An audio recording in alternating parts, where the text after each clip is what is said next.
Ассаламу алейкум жалпы кадырман кыргызстандыктар, Ылдам Кабар каналынын катталчылары, жалпы көрүүчүлөрү, кандайсыздар? Бүгүн сатууга Ош шаарында Deo Matiz унасы түштү. Matiz 3 туугандар 08 объемдо. Азыр Ош шаарында сатууга коюлду. Кимге Matiz унасы керек болсо, мына ушул видеону үзбөстөн аягына чейин багамдап көрүп туруңуздар. Балким мына ушул улан сиздердики болуп калышы мүмкүн. Унанын чыгарылган жылы 2007, дагы кайталап айтам, 08 объемдо туугандар, коровка автомат. Унанын абалы жакшы. Салондорунда бир катардан көрсөтүп коеюн.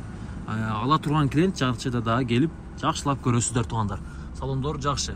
Өзүбүздүн тааныштардын машинасы.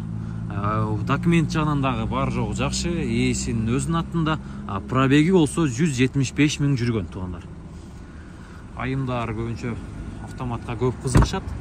Агаларыбыз дагы мына ушул Матизди сиздерге сунуштайм туугандар. Азыр Ош шаарында сатууга коюлду.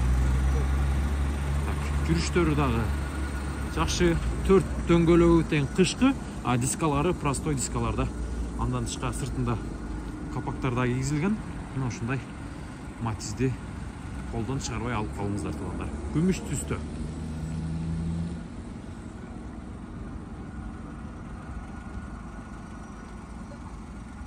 Баасы болсо 380 миң сом сурап атат.